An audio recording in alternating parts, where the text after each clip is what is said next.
Si apre in questi giorni Fiera Agricola Verona edizione 2018, un momento importante dove anche il Veneto è in vetrina, soprattutto con i dati della produzione agroalimentare. Abbiamo sentito l'assessore regionale all'agricoltura Giuseppe Pan.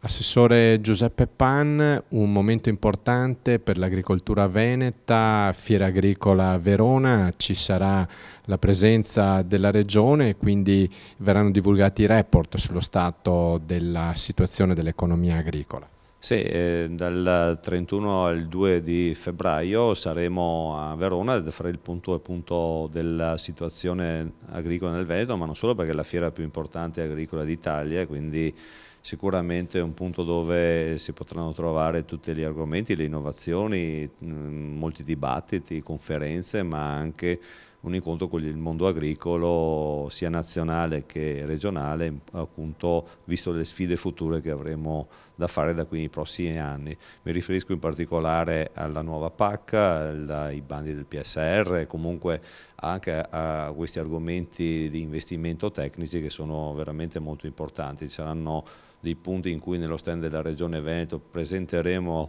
esempio il QV, il marchio di qualità che è quello regionale dei nostri prodotti di eccellenza e dove si è costituito un consorzio importante. Presenteremo anche alcuni aspetti riguardo all'agricoltura di precisione, all'irrigazione, all'evoluzione tecnica e tecnologica, all'agricoltura 4.0, quindi per gli agricoltori è importante esserci, è importante capire dove va il nostro mondo e anche, oltre a fare il punto dell'annata, dei dati, delle produzioni, anche per capire qual è il futuro che ci aspetta. PSR e per quanto riguarda i fondi, il Veneto con le sue agenzie si è dimostrato una delle regioni più virtuose. No, è la più virtuosa sia d'Italia ma anche la seconda in Europa. Qui è stato costruito un sistema importante, un sistema veloce e un sistema efficiente grazie naturalmente ai dirigenti regionali, agli operatori, ai dipendenti del Dipartimento Agricoltura, grazie alla VEPA, grazie a Veneto Agricoltura il sistema ha funzionato, funziona.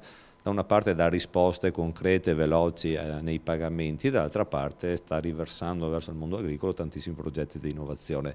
È il sistema che noi abbiamo detto che deve essere copiato anche nel sistema centrale romano, dove abbiamo un'agenzia, l'AGEA, che non funziona, non dà risposte e ritarda pagamenti e magari anche assicurazioni, finanziamenti sulle assicurazioni che i nostri agricoltori stanno aspettando da anni. Quindi se un sistema funziona deve essere copiato e portato anche da altre parti.